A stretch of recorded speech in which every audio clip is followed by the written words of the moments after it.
Every decision we make to win. And our best chance to win is to hire the very best riders in the world. Everything is set back to even at the beginning of the season, but the field is so talented this year, it's crazy competitive. Yeah, man, I just got goosebumps talking about it. The rivalry is definitely not getting any smaller, I can tell you that for sure. We got 3 newcomers, Greg, but they're not really newcomers. Going from 2 riders to 3 riders and really completing the Indian Motorcycle Wrecking Crew, we can fill top 3 podium stats now. Loris Baz hard on the gas and to the stripe, and Baz is going to win! I think that's what made me love racing, that little thing, little twist between India and Arab.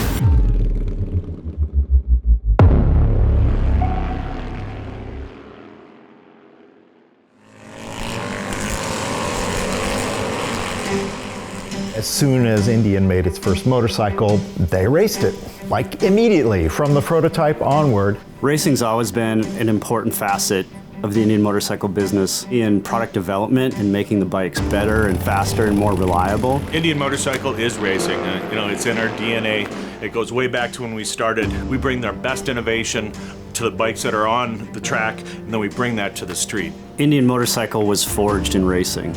Hendy and Hedstrom met at a racetrack. Hendy was a prolific bicycle racer. Hedstrom was an amazing engineer. Hedstrom made pacing motorcycles that would go out in front of the bicycles and essentially block the wind. Lo and behold, he built the most reliable cycle pacers of all.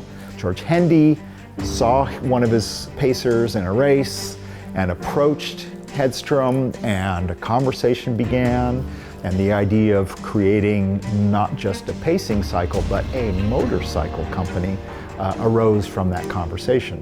You got a great bicycle manufacturer, you got a great engineer, stick them together, you've got Indian motorcycles. I mean, that was the first time you really exposed a larger audience for what today is known as a motorcycle. Before that, it was a novelty. So that's where he developed the original Indian prototype. And that prototype was so good, basically, it became the first Indian motorcycle of 1901. Indian was all about going fast, and that pushed innovation, that pushed progress. Motorcycle racing in the early part of the century was either road trials or on dirt tracks. As you can imagine, these bikes that had really crude front suspension and no rear suspension was a little wonky on those dirt tracks, but it encouraged the development of faster racing motorcycles. When you look at what Hedstrom actually did in those early days, how he took a motor and started improving it, and they ran really, really good, and they were fast, and Hendy saw it.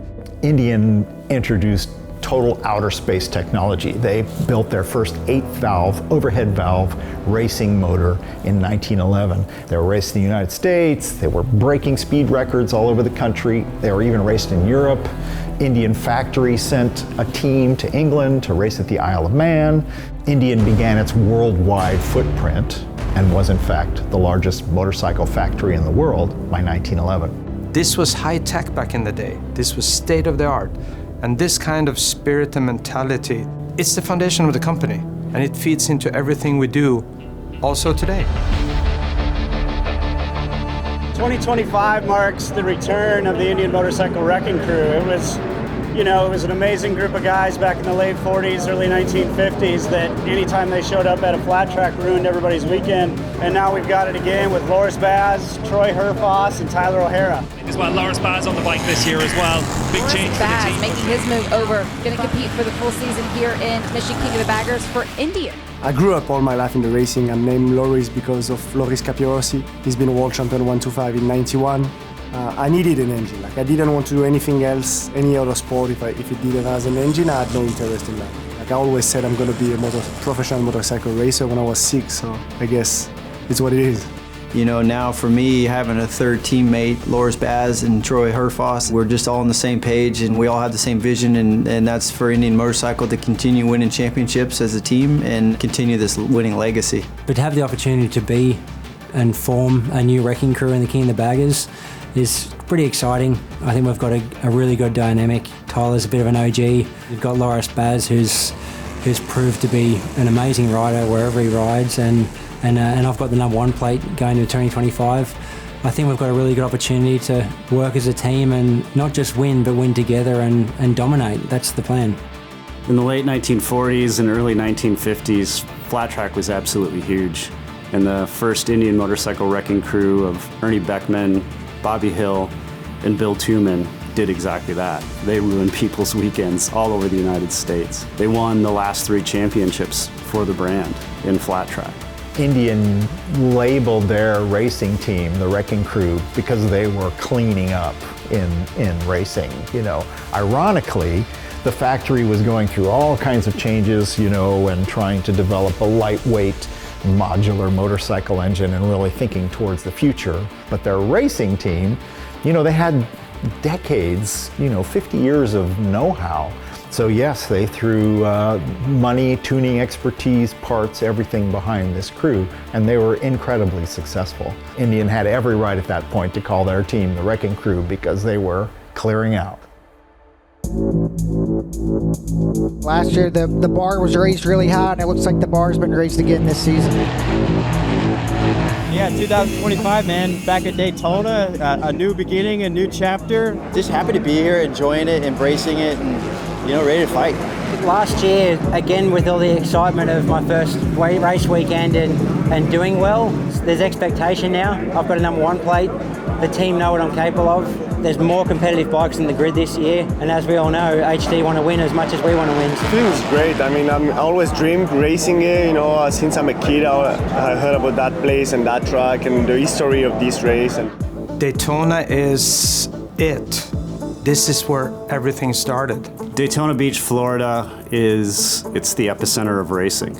The early days of Indian motorcycle, Ed Kretz, 1937 on an Indian Sports Scout, won the very first Daytona 200, right here on the sand. And you think about a guy like Ed Kretz, you know, racing Indians. He was 5'8", I think, 180 pounds, and he was just solid muscle, and nobody could beat this guy. For me, Ed Kretz has a very significant position in the history of motorcycling. And for me, that's what becomes really close to my heart, because he also took that racing motorcycle onto the street. He and all the other guys in his club. That's when kind of these two paths really start to cross. You have the whole, what will become the custom motorcycle culture, the street culture, and it crosses with, you know, hardcore racing. And for me, it's that racing spirit. It goes so much with our brand. It's in the air, it's in the tarmac, it's in the sand. Everything is set back to even. It's the beginning of the season. All comfy again, back home. Look, I feel better and better.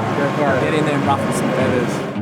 you know, I didn't know what to expect coming into Daytona. There is a lot of things that you don't know, and I'm just gonna take it race by race. You know, I feel like what the teams and what the brand need, and at the end of the year, like, I want to win. So the lights go off. Here we go. We're going racing. It looks like Kyle Wyman got a good launch, and he's going to hold the inside line, and it's going to be the 33 who leads us into turn one. Oh, man. And an accident. Down goes a couple riders. Loris Baz and James Rispoli, two veterans of racing in Europe, down in turn number one. Yesterday was a tough day at Daytona for the new Indian motorcycle wrecking crew. I mean, right off the start, turn one, Loris Baz gets slammed into by James Rispoli. High sides him, injured, stitches. I just want you to have a good start and try to be right behind Kyle and Troy after turn one, and that's exactly where I was. It doesn't look so big when you see it, but like the impact I was like, yeah, really big, and I had a massive cut in my elbow, 5 or 6 stitches there, and yeah, it was pretty banged up everywhere, but yeah, there's nothing we can do, you know, so you just look in the future, and the future is race 2, and then next run in Atlanta. But now it's time to get after this 8-lap affair for Mission King of the Baggers, race number 2. Here we go when the lights go off. Clutches are out, we're rolling.